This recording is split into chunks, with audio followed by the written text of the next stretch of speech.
Yay, welcome back guys. Ketemu lagi sama aku Putu ya. Kita lama banget nih udah nggak pernah namanya gerbek dapur ya. Sekarang aku bakal ngerebek dapur salah satu konten kreator juga ya. Udah terkenal banget di Bali guys. Kalian pasti tahu yang bahasanya sering pakai bahasa Buleleng ya. Khas banget bentuk bahasa Bulelengnya. Siapa dia? Dia adalah Hai Pujo, ya. Hai Banana ya, bisa dipanggil-panggil juga ya. Yang sering bikin konten lucu-lucu gitu sama keluarganya. Dan sekarang aku udah ada di rumahnya guys. Sekarang kita bakal masuk ke dalam dan kita bakal ketemu ya sama orangnya langsung. Yuk ikutin aku terus, jangan kemana-mana. Tapi ingat sebelumnya jangan lupa kalian like, comment, and subscribe channel YouTube ini. Dukung aku karena kita bakal menuju angka 100.000 subscriber guys. Oke, go check it out. Wih des, kita udah ketemu nih guys. Wih, kabarnya di kan apa-apaan ya? Gini beli, kita mau gini dong, lagi kredit. Astung karena becek. Wih, ketemu akhirnya. Dari dulu ya. Ingin banget ketemu sama Beli Puja, akhirnya dia dapat juga kesempatan kita ngonten di rumahnya dia. Bikin kopi kan? Wis jangan repot-repot. Jangan repot? Jangan repot-repot. 3 aja ya? Wis jangan. Nanti aja kita ngopi sambil kita berbincang-bincang ya. Oke. Sekarang duduk. Oh, boleh. Tapi kayaknya kita masak aja dulu deh. Oh gitu? Ya, karena aku mau gerbek dapurnya Beli Puja nih. Boleh ya? Oke deh. Kita mau lihat di dapurnya gimana ya guys ya. Seorang konten kreator yang terkenal di Bali, kita bakal lihat gimana dapurnya dia. Oke, sekarang kita udah ada di dapurnya Beli Puja ya, langsung deh. Tapi sebelum kita masak, kita pakai apron kebanggaan dulu. Siap. Oke, udah lama banget nih kita nggak pernah gerbek dapur ya, karena aku sibuk juga. Sekarang kita pakai apron kebanggaan dulu, kita bakal masak buat spesial ya, spesial hidangan buat Beli Puja. Hai. Ini kan yang bawa apa ya kayaknya? Apa? Bawa apa nih, bawa apa deh? Ada aroma-aroma. Halo apa deh? Asik. Oke. Ini adalah strawberry. Jadi, panjang. oh bukan. Ini cabai besar ya, atau red chili. Ya. Tapi di sini aku mau ngasih edukasi banget kepada kalian semua. Kalau memasak itu tidak semuanya memasak itu menggunakan api. Maksudnya? Jadi kita bisa memasak yang namanya masak tidak menggunakan api, tapi mematangkannya tuh dengan marinasi. Oh, Ya kan? ikan tahu marinasi kayak apa? Asik. Marinasi itu sejenis kalau kita masak terus kita diamin dengan waktu yang lama. Dengan contohnya kita masak, kita marinasi dengan lime atau basa genep kalau bahasa Balinya. Bisa pakai basa genep. Nah, basa genep itu kan panas. Benar. Ya. Kalau kita masukin ayam aja dengan waktu misalnya 1 hari nih bisa matang ayam tersebut. Oh itu? Ya, tapi kita makanya lebih simpel lagi karena kita pakai udang di sini. Karena kita mau nggak mungkin dong makannya besok ya kan. Nah, kita pakai udang di sini karena udang itu punya namanya zat sashimi. Ya kan? Jadi di restoran-restoran Jepang tuh kalian pasti pernah makan udang mentah, salmon mentah, tuna mentah kayak Ya, gitu ya. betul. Karena mempunyai Sashimi, zat sashimi ya. Tapi ingat pilih udang yang berkualitas ya. Oke, jadi di sini untuk gininya aku punya timun. Ini teringat. Ini jadi teringat. Teringat apa dia beli? Oke. Kita pakai tetap seasoning seperti biasa. Itu kita pakai 2 udang sekaligus di sini. Oke, aku udah milih udang yang fresh, langsung datang dari supermarketnya langsung. Asik. Ya. Terus tetap kita menggunakan garam ya. Ada chicken powder juga.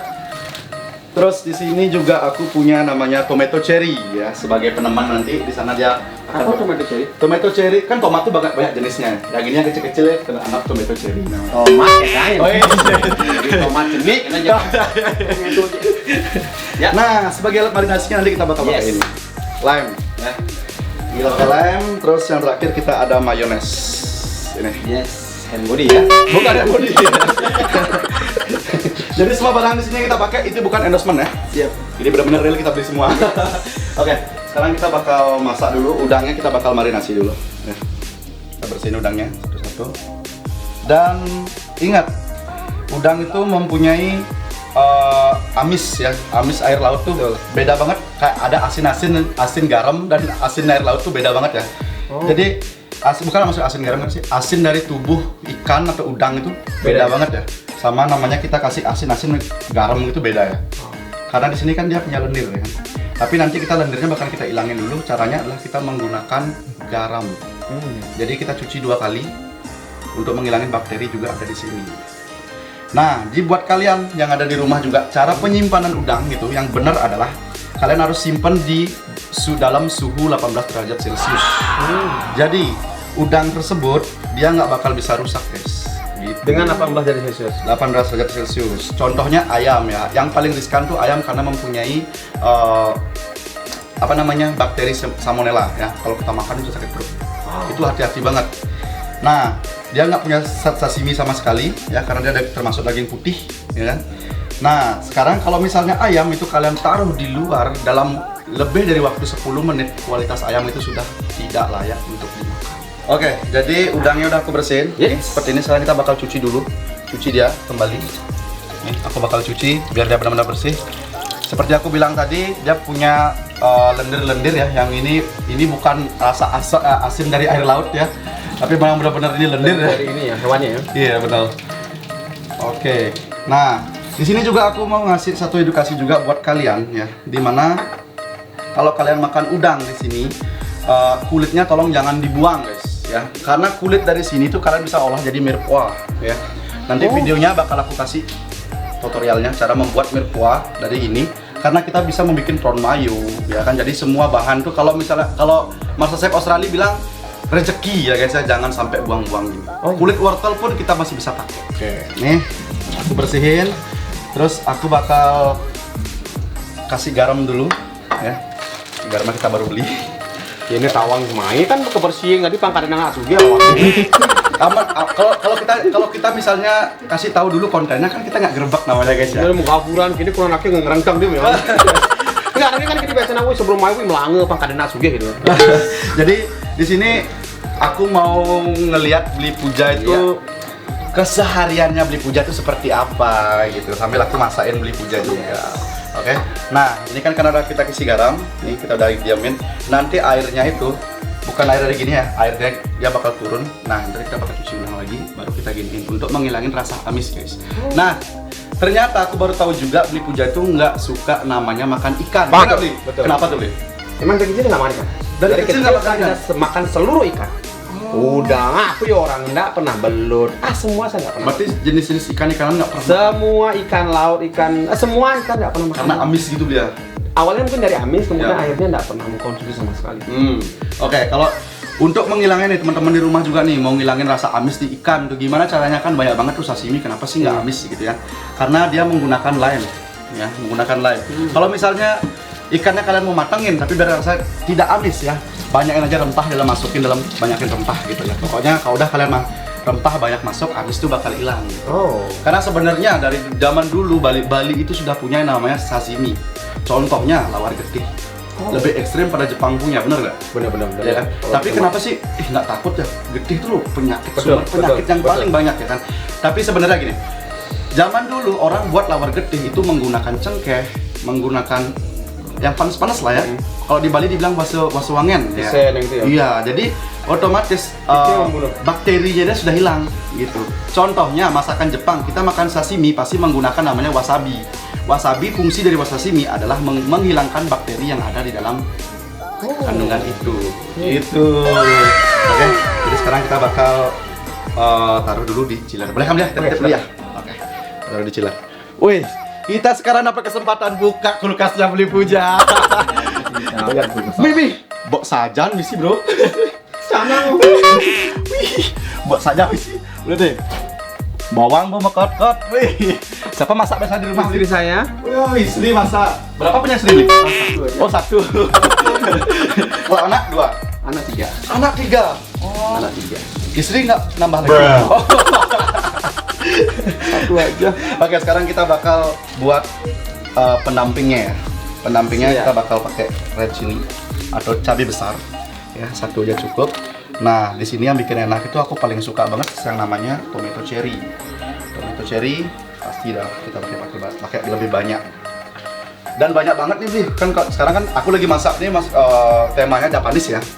Banyak banget tuh orang Indonesia tuh yang dibilang masak kalau pakai micin itu bisa menyebabkan kanker. Betul. Ya kan Om Dian? Betul. Tapi itu sebenarnya salah deh. Itu hanya sebuah micin itu dibuat kalau misalnya seandainya ngapain sih dijual kalau emang menyebabkan seperti itu. Benar. Ya, Pasti ada BPOM-nya kan? iya. Nah, micin itu dibuat sebenarnya dulu tuh masakan yang paling keren di dunia ya adalah masakan Prancis. Micin itu dibuat untuk kita bisa mengalahkan masakan Prancis. Memang terbukti kan sampai sekarang gitu. Tapi memang sih kalau kita menggunakan micin gimana ya? Flavornya tuh nggak semuanya kita dapat gitu. jadi agak hilang lah sedikit. Oh gitu. Sekarang kita bakal masak dulu. Nah, beli Puja bisa saya minjem pisau beli Puja. Oke, ya saya ambil ya. Lengkap, Nah, lengkap. wih, mereknya Oxon guys, sponsor gua nih. Wes. Kebetulan banget nih ya, tanpa disengaja nih ketemunya Oxon. Oke, kita bakal potong. Nah, kita bakal potong timunnya ini. Potongannya adalah cube. Ya. Cube adalah potongan kecil-kecil lebih besar daripada chop. Ya. Jadi kita bakal hilangin dulu kulitnya. Kita nggak hilangin semua. Kenapa kamu pilih pisau besarnya pilih kecil? Gini nih. Untuk pemilihan pisau di sana tuh ada banyak jenis banget ya yang kita pakai pisau. Jadi contohnya di sini juga ada pisau namanya pisau daging, ya kan? Di sini ada ini pisau untuk buah, misalnya fruit carving, kayak gitu kita bisa pakai ini. Dan ini yang namanya pisau fillet, ya.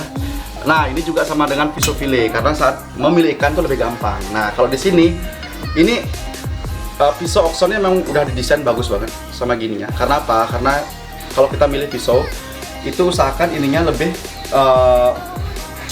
panjang daripada tangan kita. Jadi contohnya kalau kita ini seandainya sama nih rata, kita bakal sulit banget motong. Ini kenapa saya milih ini? Karena satu aja simpel. Sing nyange gitu. Yang benar banget Saya ya. beli ini dulu apa nih? Sing nyange ini kan beli mana gitu. Jadi saya beli ini. Ya, karena juga lengkap ya. Saya udah ngostem lah. Saya lihat ininya bagus. Benar banget. Ini juga Oxonnya salah satu sponsor Tiang ya di MasterChef. Ya, sponsor kita di MasterChef ya, dia sangat mendukung banget. Rena juga sih. Oke, sekarang kita bakal potong cube. Jadi kita potong cube, kita iris dulu tipis-tipis. Ini seperti ini. Kita nggak pakai batunya, ya. Kenapa kan? Karena gimana ya, tekstur kalau batu timun itu memang sih enak, tapi kita di sini lebih mempercantik aja sih. Ya. Oke, jadi cube itu kita bakal potong kecil-kecil. Nih. Kalau set gitu motongnya. Yes. Ya, di sini kita bakal potong kecil-kecil, kecil banget, ya. Dia tuh seperti dadu tapi lebih kecil gitu ya. Oke. Kesibukannya sekarang apa sih Beli Puja? Saya tetap nulis. Nulis apa nih? Ya, nulis naskah. Oh, nulis naskah. Berarti kesibukannya sekarang sehari-hari memang nulis. udah gini ya, katanya dengar-dengar sekarang lagi ngegarap film pendek juga ya. Iya. Terus Web series. Iya, web series. Wih, nanti kapan-kapan bisa dong kita sekali-sekali diajak syuting sama Iya. Beli Puja. Asik. Oke, Beli Puja mau nanya dong sebenarnya Beli Puja tuh aslinya mana sih Beli Puja? Saya Singaraja Kota. Singaraja Kota. Iya. Oh, Singaraja Kota, jadi kita sama-sama orang Singaraja gitu. Oke, sekarang kita udah Ini tapi nggak apa-apa, saya bantuin lihatnya nggak apa ya? Oh, nggak masalah. Jadi di sini kita udah motong ya cabenya. Terus ada timun udah kita potong, ada tomat juga udah kita potong ya. Sekarang kita bakal mengeluarkan udangnya di sana untuk kita cuci kembali. Oke, kita bakal ambil lagi udangnya, guys. Wih. Di sini. Marinasi. Kenapa nggak taruh di freezer Apanya? tadi? Gini, kalau kita taruh di freezer dia bakal jadi beku, Bi. Oh, iya. Iya, kita kan nggak mau ngambil bekunya nih, tapi kita mau mengeluarkan lendir-lendir yang ada di dalam udang gitu. Jadi ini lendir udah nggak begitu lagi, ya, airnya udah keluar. Tuh. Oh iya udah. Nah, kita cuci lagi. Nah, sekarang kita bakal potong, guys. Nah, kita singkirin dikit. Dan satu lagi, di saat kalian memasak ya, jangan pakai sekali-sekali untuk ini menggeser sesuatu, tapi pakailah bagian punggung. Oh. Terus di saat kalian memotong ya, di situ juga ada triknya, guys ya. Memotong aku berapa kali juga mengasih tahu beberapa gimana teknik untuk memotong yang benar ya. Dan ada banyak banget teknik yang salah gitu. Contohnya, sekarang saat kita memotong seperti ini menggunakan pisau ya, pilihlah pisau yang seperti ini. Ya, seperti Oxon punya. Dan tangan kita ada di sini. Fungsinya adalah untuk power, guys. Ya. Jadi saat kita memotong di sini juga nggak apa-apa, karena di sini kita bakal lebih banyak dapat powernya. Di sini juga yang lebih bagus di sini. Jadi kita motong. Set. Oh. Kalau kita motongnya gini, agak sulit. Gitu. Terus memotong cepet biar nggak kena. Kalian tinggal giniin tangan, ya kan? Jadi yang kena itu adalah ini. Nih. Oh. Ya. Oke, tuh. Banyak banget sebenarnya ilmu yang kalian dapat gitu. Jadi terus di saat kalian masak masakan Indonesia yang kaya akan rempah gitu, guys. Jadi ada kunyit, jahe, isen dan segala jenis rempah ya, Beli ya. Tapi pernah nggak Beli sadar kalau misalnya Beli masak itu menggunakan kulitnya Beli buang. Misalnya kunyit kunyit itu dikupas Wow. dulu, dibuang. Iya. Itu sebenarnya salah tuh. Ditelan langsung. Ya. Jadi ikut dimasak juga sama kulit-kulitnya, dari cuci aja. Oh gitu. Karena flavor yang paling keras itu ada di dalam kulit. Oh, ikut dimasak apa kulitnya? Kulitnya. Karena Karena cuci aja gitu. setiap bahan itu pasti ada flavornya dong, ya kan? Contohnya tomato cherry, ya, beli bisa makan mentah. Itu rasanya gimana? Kayak gitu kan? Jeruk ada flavor asamnya atau acidity-nya, ya kan? Nah di sana tuh punya flavor masing-masing. Tapi kalau kunyit itu bahan-bahan apapun itu flavor yang paling keras itu adalah ada di kulit, guys. Contohnya kalian makan apel bukan di dagingnya tapi di kulitnya lebih enak. Ini simple banget menunya ini bisa kalian tiru di rumah, kalian bisa masak di rumah. Kalau kalian suka sashimi, nggak perlu jauh-jauh untuk beli 500.000, 400.000 di restoran-restoran. Cukup kalian buat di rumah dengan modal ini nggak nyampe 20.000, guys. Oke, ini udah semuanya. Sekarang kita bakal ambil, kita masukin sini. Kita cuci lagi sekali. Nah, sekarang kita bakal marinasi menggunakan jeruk. Oke. Jeruk yang kita pakai di sini adalah lime, bukan lemo ya, berbeda ya. Nah, lime-nya tuh kalau kalian mau gampang banget meresnya tuh gampang banget. Rasa baliknya jeruk nipis ya. Jeruk nipis ya. Agak sedikit memeras otak. Tapi karya-karyanya Bu Puja saya lumayan suka banget, apalagi waktu bikin video sama ibunya. Ibu itu benar ibunya bikin. Ibu kandung. Ibu kan. Nah, Nah, suka apalagi yang mentah, guys. Tapi ini sebuah challenge buat Bu Puja untuk makan, guys. Ini benar-benar aku